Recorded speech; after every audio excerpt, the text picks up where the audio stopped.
You're listening to the Touch 'em Up podcast. I'm your host, Double M, and on today's episode, we're going to be giving you my preview, predictions, and analysis for UFC 252, Miocic versus Cormier 3, with a main event bout, the trilogy bout for the heavyweight championship of the world. You have the current reigning, defending heavyweight champion of the world, Stipe Miocic, looking to go 2-1, 2 in a row against Daniel D.C. Cormier after dropping the first fight and losing his championship at UFC 226. And then in the co-main event of the evening in the bantamweight division, you've got the top undefeated prospect in the bantamweight division, Sugar Sean O'Malley. Welcome to the Sugar Show, going up against his toughest test to date, and that is Marlon Chito Vera. So without any further ado, let's get this started and step into the ring. All right, guys, how's everybody doing tonight? I hope you guys are all doing well. I know this episode's coming out pretty late, but I wanted to get these predictions out to you. And, it's probably not going to be that long of an episode. Obviously, the last fight night we had was Lewis versus Olenek. Derek Lewis knocks out Alexei Olenek. I believe it was a second-round KO. Hit him with a flying knee, dropped him, kind of like what Walt Harris did to Alexei Olenek with the flying knee and then the punch. He did the flying knee, hit him, dropped him, and then grounded and pounded him and knocked him out. So Derek Lewis is now on a 3-fight win streak, looking to get a big fight for sure in his next outing. I'm not sure who he's going to get, but, it's definitely going to be a big name. Maybe you give him, I would say Verdum, because Verdum just beat Gustafsson, but I think he needs a bigger name than that. So let's check the UFC heavyweight rankings, and I can see who maybe we could throw him in there with next. You could give him the winner of JDS and Jairzinho Rosenstrike, which is on this card. I don't know why it took me so long to think of that. And that's honestly what I would do. Whoever wins the fight this weekend, if Jairzinho wins, I think Biggie Boy versus the Black Beast is a great fight. I think Rosenstrike versus Derek Lewis is great. If JDS wins, JDS already beat Derek Lewis. Maybe you run that rematch back and then give Jairzinho somebody else. But, who knows? We'll see what happens, to be honest. Obviously, one fight has fallen off the card. That was Magomed Ankalaev and Ian Cutelaba. They were supposed to have their rematch after their unfortunate fight at UFC 249 where the referee stopped it and gave the win to Magomed Ankalaev, but he wasn't actually hurt. He was just playing possum, and the ref jumped in and stopped it. So this was going to be their rematch, but that's obviously not going to happen now. So we'll see if that fight gets, I think it got rebooked to August. Was it August 29th? I know it got moved. I think it was moved to August 29th. So that's just for like the 2-week quarantine period and stuff like that. So we'll see what happens. But let's get into the card. I mean, why waste any more time? I will have another episode out this week. Hopefully, I'll get back to some professional wrestling. I know it's been a long time, but there's just been so much going on in the world of mixed martial arts that it's been kind of hard to. I feel like MMA right now is thriving during the quarantine, and I think WWE and professional wrestling is kind of on a low, on a downfall, on a downward slope, and MMA is picking up. And, it could be, it's obviously because of the fans. The fans are more important to a professional wrestling show than they are to a mixed martial arts, contest and a show for the UFC, because it's a lot more entertaining, I feel like, when there are no fans for MMA. And I know a lot of people are going to say, well, how can you say that? The fans bring the energy and the excitement. Yeah, but when you can hear all the punches landing and you can hear the corners talking to their fighters during the fight, and you can hear like some of the fighters in the cage take advice from the commentators, I think that's very important. And so that's what I think. That's just my little spiel on that. But let's start it off on the prelims in the featherweight division. You have Herbert Burns, the younger brother of Gilbert Burns, who's 11-2 overall in the professional mixed martial arts, going up against the returning Daniel Pineda, who holds a record of 26 wins, 13 losses, and 2 no contests. Pineda was in the UFC a long time ago, took a long hiatus. I believe he was in the UFC in like 2013 and then took a hiatus. So it's been almost 7 years.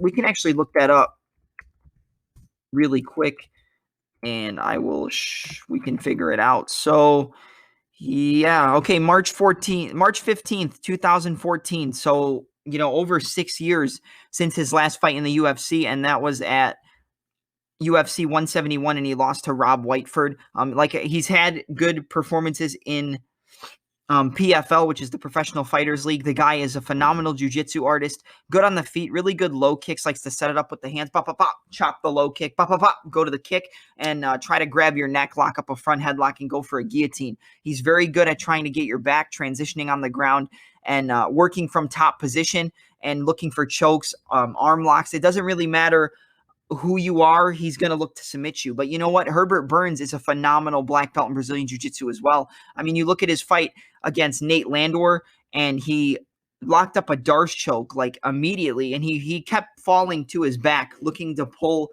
Landwehr in. So he would punch, or this was against Dunham. I'm sorry. He did the Darce choke against Nate Landwehr, but against Dunham, he would pop, and then kind of drop back to his butt to pull Dunham in and then work his ground game off of there, whether it was getting a hold of a single leg, hiking it up, standing up with it, going up the body, and then going to the front headlock and working for a Darce choke, working for a guillotine, or pulling him into guard, sitting out, almost like a switch position in amateur wrestling, sitting out, getting the hook around the back, spinning and taking the back and putting your hooks in like that. There's very, very slick things that a guy like Herbert Burns can do. And you saw against Nate Landwehr, he has good striking. His kicks are pretty powerful, decent punches, but he's always looking to get you to the ground. He's looking to get you on the floor and either ground and pound you by getting in top position and landing some good punches, or looking to submit you by grabbing your neck.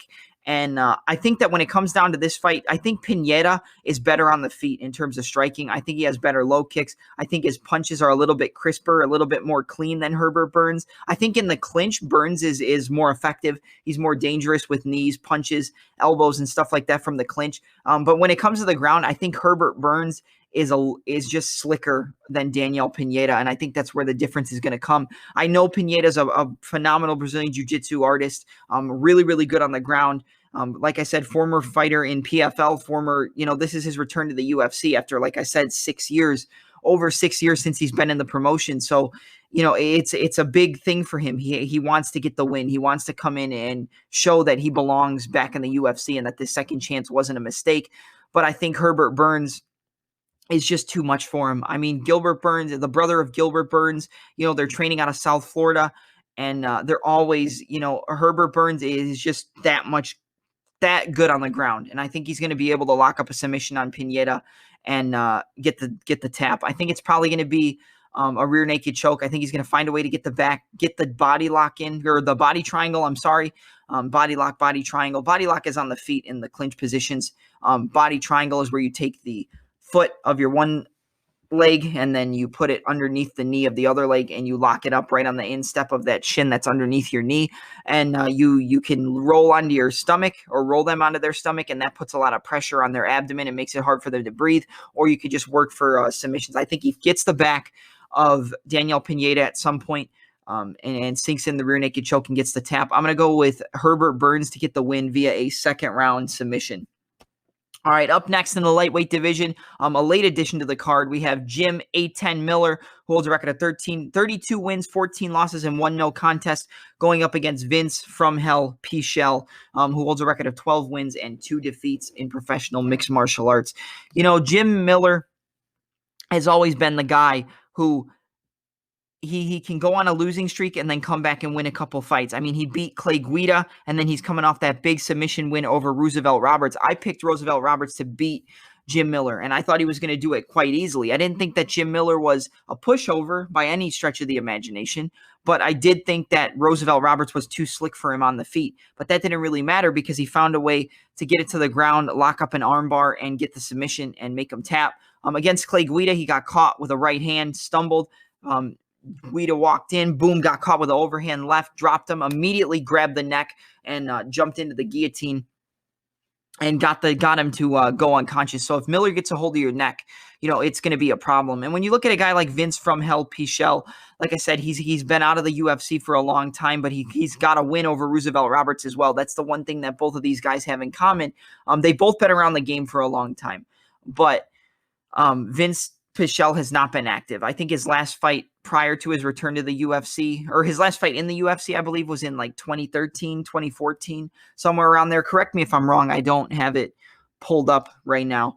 But Miller is primarily a southpaw. Vince Pichel, I believe, is an orthodox fighter, if I'm correct, but he likes to switch stances a lot. He's very good at pop, pop, pop, and then going with low kicks. He'll jab and then take that double step in to really turn his hip over and get into the low kicks. He likes to kind of switch his stances as he moves laterally, and he's always putting his hands out trying to gauge the distance and figure out where you're at, and then bop, jab, bop.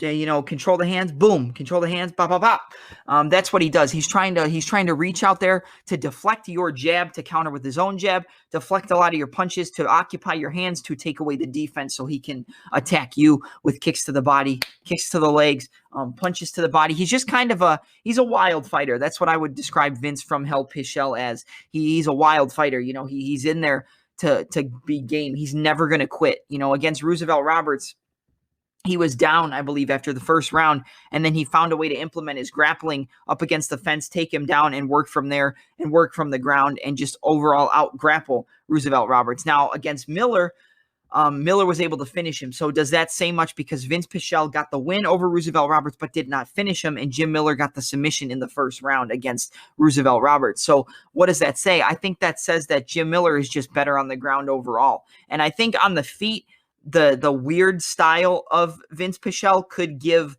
Jim Miller some trouble. I do believe that there is some areas on the feet that Jim Miller can have trouble with against Vince from Hell Pichel, but I think that Miller's jiu-jitsu is really going to be the factor here. And we said that in the first fight we just discussed between Herbert Burns and Daniel Pineda, that the jiu-jitsu was going to be a big factor. And I think that in this fight, I think Jim Miller's jiu-jitsu is just cleaner, and his grappling is better than Vince Pichel. I think on the feet, Miller probably carries more power, but Vince Pichel carries more variety. He throws more strikes. He doesn't kind of just sit there and wait, boom. You know what? Actually, no, he kind of does wait. He doesn't throw a lot of volume, but it's just weird strikes. He'll jab, then he'll switch his stance, jab the other way, leg kick, jab, low kick, jab, right hand. He's just kind of mixing it up and moving around. And just kind of getting you to bite on a lot of his movement and then just kind of pick you apart from there. But like I said, I think Miller's overall Brazilian Jiu-Jitsu game and the sharpness of him on the ground is going to be the factor here. So I'm going to go with Jim Miller to get the win over Vince Pichel via unanimous decision. All right, let's move to the main card. And the first fight on the main card that we have is going to be in the bantamweight division between the number 12 ranked John the Magician Dotson, who holds a record of 22 wins and 11 defeats, going up against Merab the Machine Dvalishvili, who holds a record of 11 wins and 4 defeats.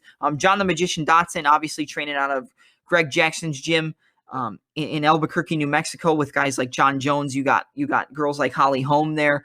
You've got so many good fighters training out of Greg Jackson's gym. And you got Merab Dvalishvili, who trains out of Long Island with guys like Aljamain Sterling, L.I. Quinta, John Vellante, Chris Weidman. They train out of that gym. And Merab Dvalishvili is a grappler at heart. He does have good power on the feet, but he's pretty wild when it comes to the striking. He'll kind of rush in with power shots just to get you to come in and commit so he can duck under, get a takedown, or get a clinch position, whether it's a body lock or an over-under, and eventually work to trip you. Or what he really likes to do is fake, grab a single leg, hike it up, push you forward with the single leg, and then trip out your base leg and then work from there. He's really, really heavy on the wrestling, on the grappling, on the ground and pound. Almost like a lesser version of Khabib. And I'm not saying Merab Dvalishvili is not a good fighter. He is very, very good, in his grappling. It is world class with the way he's able to execute trips and throws and takedowns and land vicious ground and pound from the top. But when you look at a guy like John Dotson, he's coming off a win over Nathaniel Wood, where he caught him coming in with a left hook, I believe, as he came in, boom, dropped him, and then finished him off. That was a big win for John Dotson. And the key for Dotson in this fight is going to be speed. And it's not, okay, here's the thing on the feet. So Merab is good on the feet. He's wild. He throws a lot of volume. But the thing is, he's not as quick as John Dodson. And I think that if you run in with your hands down low, like Merab likes to do, he doesn't really keep his hands up because he's looking to take you down. His strikes are just a means to an end to get you to bite on the strikes, get your mind off the takedowns, and then get in close and take you to the ground. Whether it's through the over-under clinch and tripping you in the over-under, whether it's single legs and hiking you up and tripping out your leg and then getting the body lock and controlling you on the ground and then eventually getting to mount. He's always using his striking to set up his grappling. He doesn't really do wrestling to set up his striking. You know, some guys can go both ways. They'll strike to set up their wrestling, then they'll use the wrestling, break away, and strike. Merab is more of a striking as a means to an end to get the grappling going. And against Dodson, coming in with your hands down low against a guy who's as quick as John Dodson is a recipe for disaster. I do think that Merab can take down John Dodson, and he probably will at some point, but Dodson has very good takedown defense and really good balance from that single leg position. And based on the fact that Merab Dvalishvili likes to get a lot of takedowns from that single leg position and then tripping out the base leg, I think the balance of John Dodson can be a factor. I do believe he will get taken down, but I think that John Dodson's going to catch Merab. I think he's going to catch Merab. I think he's going to come in throwing those wild strikes, and Dodson's going to pop him with that switch stance left hand and then angle off. Pop, pop, switch stance and move to the angle. Pop, pop, move to the left. Pop, pop, cut an angle to the right. He's always cutting angles and moving laterally as John Dodson. And when you have a guy like Merab who's always moving forward, pressure, pressure, you got to move laterally to cut him off and make them run into stuff they don't want to run into and cut angles on them to give you a dominant angle to land your shots. And I think that's what Dodson's going to do. I think the first round will be very close, but I think in the second round, John Dodson's going to time him coming in, catch him with that right hand or catch him with that left hand, hurt him, drop him, and get a TKO. So I'm going to go with John the Magician Dodson to defeat Merab Dvalishvili via a second round KO. Or we'll go TKO, a second round TKO. I don't think it'll be a clean KO. All right. Up next in the heavyweight division, you've got Junior Cigano dos Santos, who holds a record of 21 wins and 7 defeats, who's ranked 5th, I believe, in the heavyweight division. Or you know what? I think he's ranked 5th. Let's check that out. I don't know if it's 5th and 6th or 6th and 7th. Here, let's see.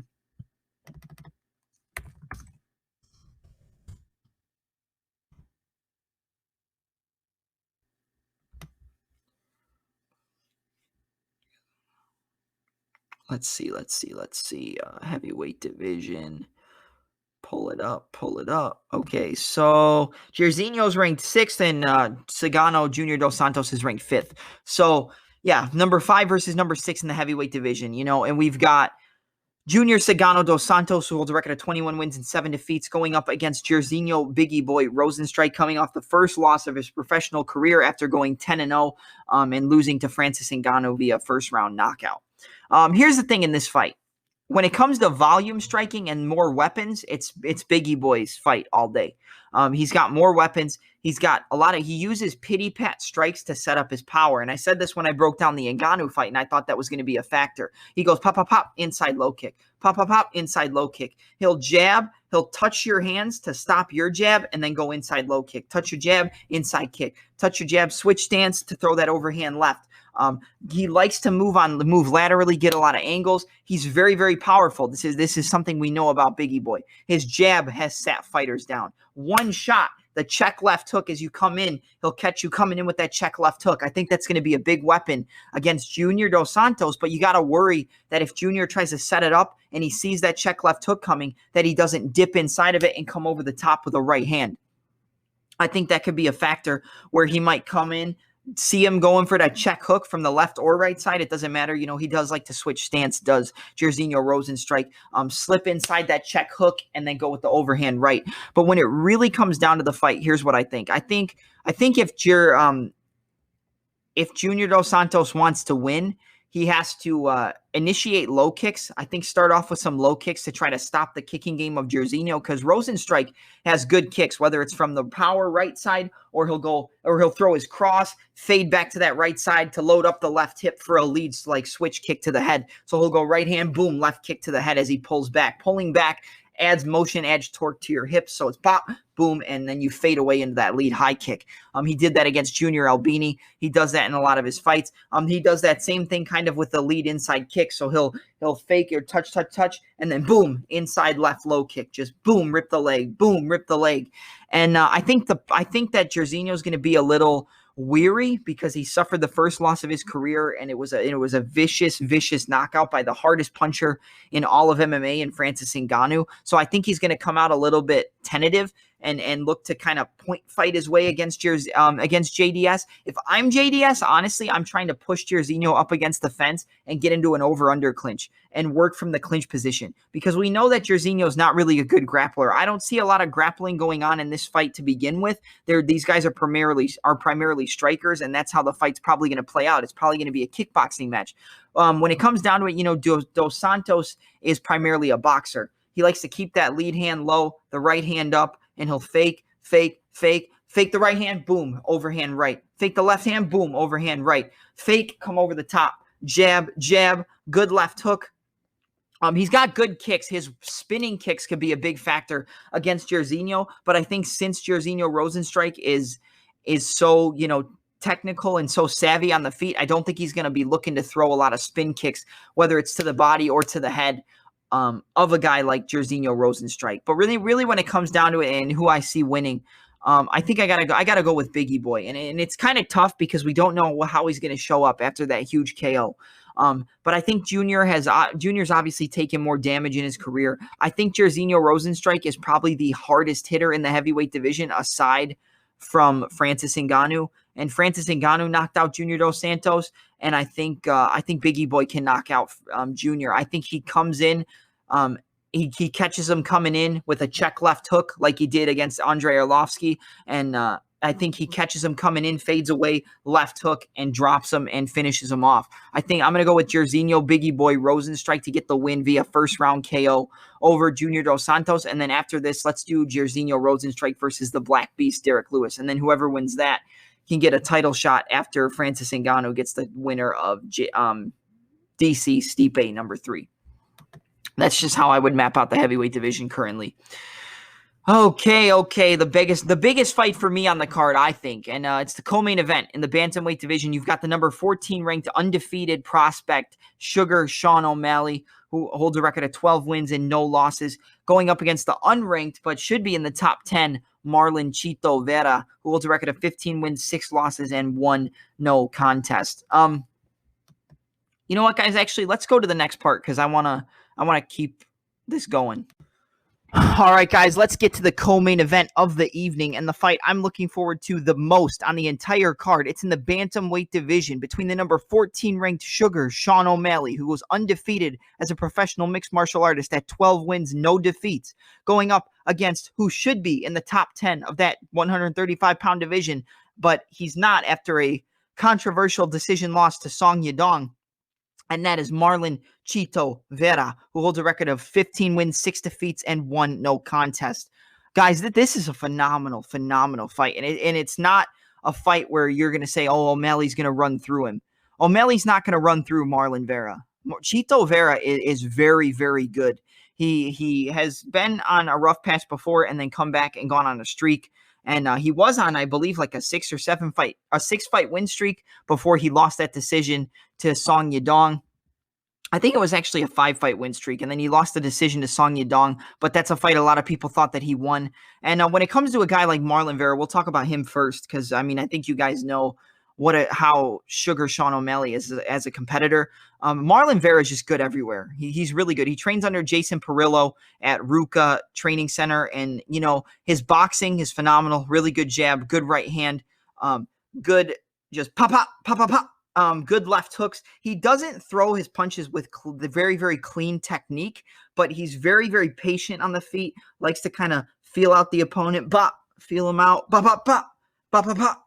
and he's always good. And everywhere the fight goes, Marlon Vera is dangerous. If the fight goes to the clinch, that's where I think he has the biggest advantage against a guy like Sean O'Malley. He's very good at landing body shots from the clinch. He's good at landing elbows up and uppercuts up the middle and going over under where you have the overhook on the one arm and the underhook on the other, and then you break it and then you go into the tie plum. He's good at transitioning to the tie plum where you have both hands on the back of your opponent's neck, and you use it to pull them into your knees. Pull them in, knees up the middle to the head. Now, against a guy like Sean O'Malley, which we're actually going to pull this up really quick. Let me get some of the stats up here for this fight.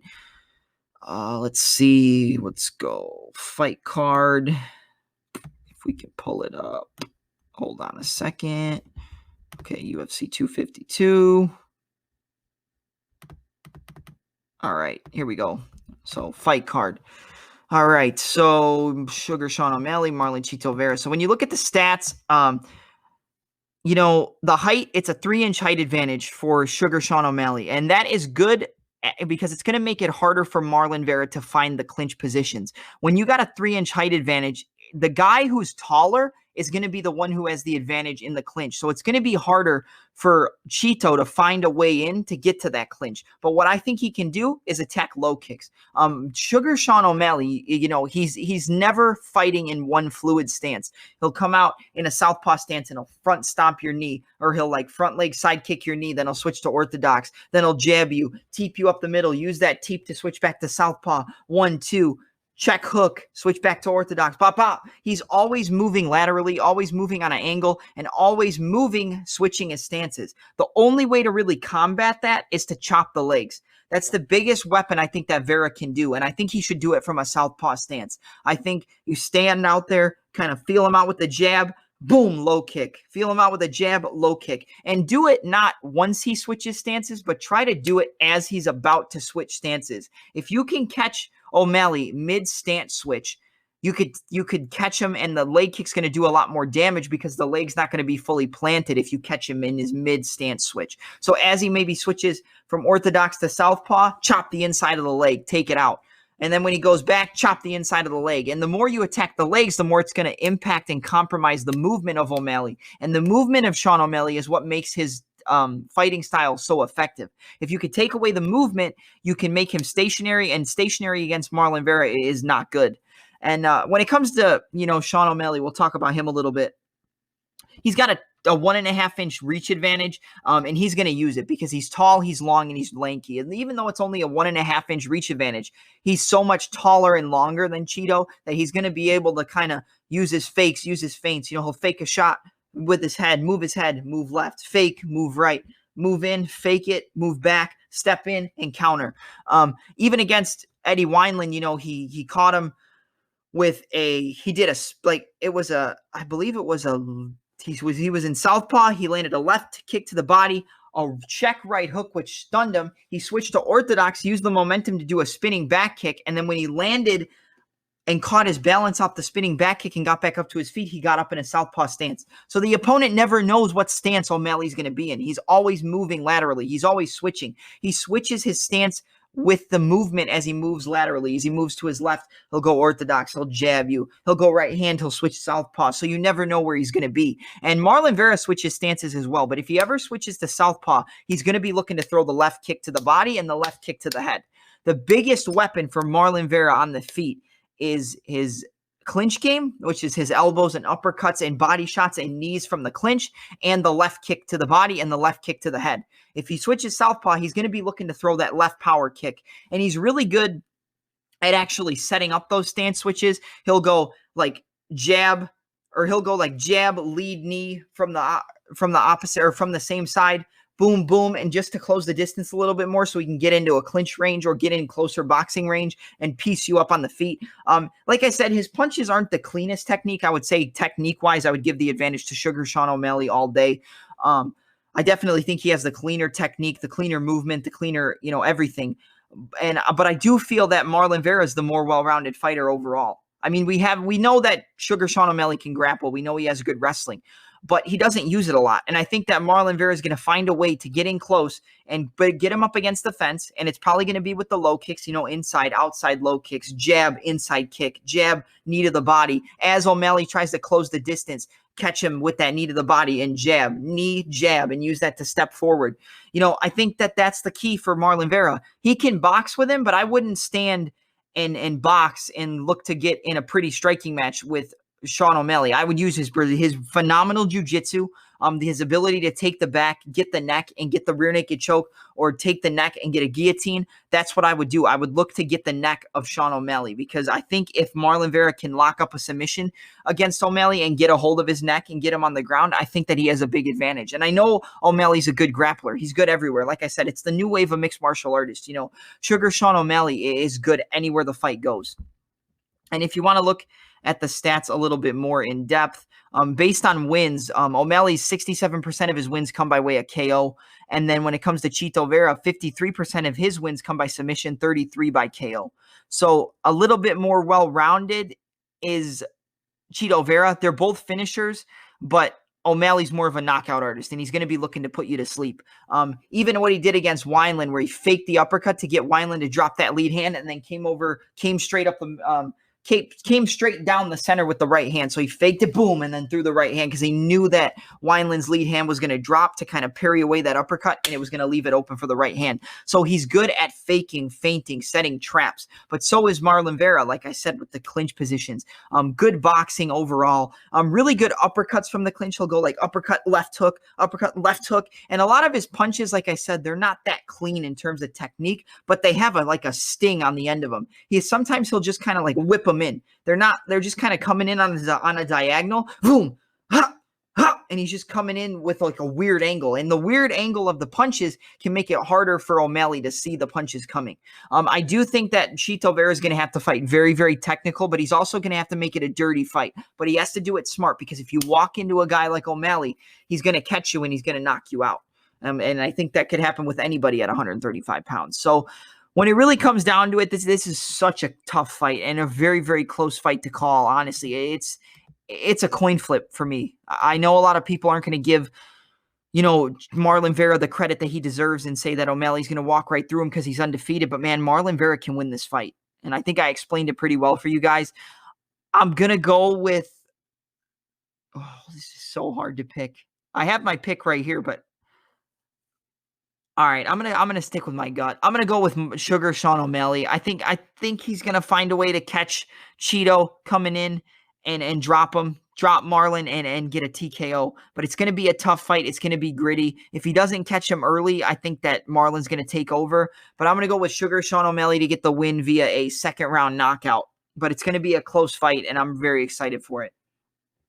And then in the main event of the evening for the heavyweight championship of the world, you have the champion Stipe Miocic going up against the former champ, the former double champ Daniel DC Cormier in the trilogy fight. First fight, Daniel Cormier won via knockout in the first round. The second fight, Stipe Miocic won via knockout in the fourth round. And this is the third and final fight. Who is going to take the trilogy home, and who is going to walk out with 10 pounds of gold for the UFC heavyweight division and claim themselves to be the king of the heavyweights? When you look at the records, I mean, Stipe Miocic is 19-3 overall, obviously coming off that win, exacting his revenge against Daniel Cormier at UFC 241. And Daniel Cormier holds a record of 22 wins, 2 losses, and 1 no contest. 1 loss coming to John Jones, the other loss coming to Stipe Miocic, and the 1 no contest coming after a loss to John Jones, but it was overturned due to a failed drug test. Guys, this is a great fight. It's always going to be a close fight. It's never not going to be close. In the first fight, I think that Stipe was doing decent with low kicks. Daniel Cormier had good low kicks too, coming in, chopping the lead leg of Stipe, and bop, and then chopping the leg, bop, chopping the leg, and then trying to get in close. He always dips his head over to his right, and I think John Jones said he dipped his head over to the left, and that's what set up the high kick against Jones. But he likes to dip his head over to the right and then use that left hand, whether he throws a jab and a wide left hook. He'll throw the jab, wide left hook, and then go into a single collar clinch position. He'll use that punch to direct you into the clinch, grab a hold of your neck, and land an uppercut up the middle, or land a right hand over the top. And that's kind of what he did against Stipe. He got in close, got him to reach. He got the single collar clinch. He kind of swam his hand through and used that swim the way he used the momentum and the motion of swimming the hand through. Knew Stipe's head was going to be up, not protected. Came over the top, dropped him with that right hand. Swam his hands through, came over the top, caught him, and got the knockout. And then in the second fight, the biggest adjustment that Stipe Miocic made was the left hook to the body. And here's the thing. with the way that Daniel Cormier fights, where he's always kind of reaching out for his opponent's hands. He likes to hand fight a lot. That's basically the key of Daniel Cormier's style, is hand fighting. Whether it's controlling your hands and jabbing you, controlling your hands and flicking the jab out, controlling and flicking, and then controlling, flicking left hook, use that left hook to kind of overhook and then get into a clinch position and then go for takedowns. In the first and second fight, he didn't really look to wrestle. He did take Stipe down in the second fight and did it pretty easily. He shot that single leg, transitioned it to a high crotch takedown. Stipe tried to extend the leg and then get a hold of the butt around the back of DC and turn the corner, but it didn't work. Cormier pulled him back, lifted him up, high crotch, took him down, and landed some decent strikes from the top and kind of controlled him. But like I said, the biggest weapon and the biggest difference in the fight for me is I'm not saying that DC didn't outstrike him, because he did, but Stipe made the adjustment with that left hook to the body. And with the way that Daniel Cormier fights, that's not something I think he's going to be able to fix in this third fight. I think Stipe is going to look to fake a little bit more, because DC does tend to bite on feints and reach and then jab and reach and then pop. And maybe he'll freeze for a second. And I think he's going to look to work the body a lot more. And I think he could do it with knees, but you got to be careful, because if DC catches one of your knees, he can hike it up and take you down. You know, it's not something that's going to be easy for Stipe to do. And I do think that Daniel Cormier can win. I do 100% believe that he can catch him. He's good enough on the feet to find a way to piece up Stipe. But Stipe's got good boxing. Stipe's got good movement, and he's got good hands. And he's tough and he's gritty, and both guys are. But I think, like I said, man, that adjustment that he made with that left hook to the body, where he slipped off to his left and ripped that left hook to the liver, once he got that going, it was over, because it kept landing and landing and landing and landing. And he hurt him with a really solid one, dug it in, and you saw Cormier kind of and then freeze up for a second, and then he followed up with the right hand up top, and then boom, left hook up against the fence and dropped him and knocked him out. And I think Stipe is going to look to go to the body really quick and really early in this fight. I think the body work for Stipe Miocic and uppercuts as Cormier tries to lower his level and go for a clinch and go for that single collar tie where he'll jab and then kind of step in, move his head over to the right and go over the top. That's the key. He's got an uppercut when Cormier lowers his head, uppercut, and then use that left hook to the body and use that jab. The jab was giving DC a lot of trouble, and the jab of Cormier was also giving Stipe a lot of trouble. I mean, we can't sit here and say that Stipe wasn't getting outstruck by Cormier, because he was. He was getting outstruck in both fights. Cormier's quick. He's deceptively quick for such a big guy at heavyweight. And he's a great athlete, and he doesn't look like it, but man, that guy can fight. And he's a phenomenal wrestler, a phenomenal striker. He's good everywhere the fight goes. But I just keep going back to that body shot and the way that Cormier fights, where his hands are always going to be reaching out in front. That's why a lot of the time he gets those eye pokes, and he did it against Stipe and actually really hurt his eye and almost took his vision from him, because he'll flick out that jab, but he'll have his fingers extended and it'll end up poking, Stipe in the eye or his opponent in the eye, and he'll reach out with his hands. And reaching out with your hands, you take your hands away from your head, and you also take your hands away from the body.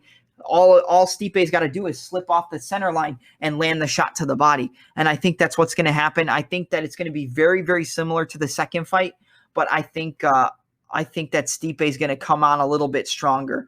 And I think I'm actually going to go with a third round knockout for Stipe Miocic to retain the heavyweight championship against Cormier. I do think Cormier can win, and this is a close fight, but adjustments for body shots with a guy like Cormier is never going to be easy, and it's not going to be something that you can pick up right away. It's something that has to be drilled into your head. Maybe immediately go for wrestling. I think that could work, and I know a lot of people are saying that DC needs to wrestle, and that's what needs to happen. And you know what? It's cool. Like, that is kind of what happened. Or that is kind of what needs to happen. He should wrestle. But the thing is, the more Cormier wrestles early on in that fight, he can win with ground and pound and setting up submissions, but he also can tire himself out. And if you tire yourself out with too much wrestling and clinch work and fence control and work up against the fence early in the fight, it's going to make it harder for you to keep pushing the pace later on in the fight. And I think that's what we saw. Stipe was slower early on, but he picked it up and he picked it up and he picked it up and he picked it up and he eventually knocked him out in that fourth round. So I think the body shots, I think for Cormier, wrestle and strike. Strike to wrestling, wrestle to strike. So grappling, breakaway, strike in the clinch, strike, go to grappling. The transitions and the transitions between the striking and grappling, and from the striking to the grappling and the grappling to the striking, are the biggest areas of success that Cormier can have. With Stipe, I think stick behind the jab, use fakes and feints to try to get Cormier to bite on the fakes and feints a lot, and work that uppercut as Cormier lowers his level or moves his head off to the side, and work the shot to the body. And I think that's what he's going to do. And I think Stipe Miocic retains the title against Daniel Cormier with a third-round knockout. And yeah, that's it for my predictions, guys. Thank you for listening. I haven't been the most consistent in the last couple weeks to a month. I've had a lot going on. And it's no excuse. I should have always had episodes out for you guys, but we're back, and we're back full-fledged. More than likely, I might actually have an episode tomorrow as well. I might do 2 or 3 episodes this week. But thank you guys for listening. Tell everybody you can about the Touch 'Em Up podcast. Your brothers, your sisters, your aunts, your uncles, your boyfriends, your girlfriends, your coworkers, anybody you know who's a fan of mixed martial arts, a fan of professional wrestling. Tell them to listen to the Touch 'Em Up podcast. You can also find some of my work, a lot of my fight breakdowns and fighter breakdowns and post-fight studies are on YouTube. Go to TOUCH !EUP'Pod! ! That's on YouTube. Touch 'Em Up Pod, 3 exclamation marks. You'll find all my work. I have a Peter Yan versus Jose Aldo post-fight study, Sandhagen versus Sterling post-fight breakdown, a Nikki Holskin striking breakdown, a Ferguson versus Gaethje breakdown, a breakdown on the grappling of Khabib Nurmagomedov, which I think everybody who listens to this podcast will like, because Khabib is very technical in the way that he wrestles and the way that he grapples. So thank you guys for listening. Leave a review for the podcast if you can. I'm your host, Double M, and I'm out. Have a good night, everybody, all right?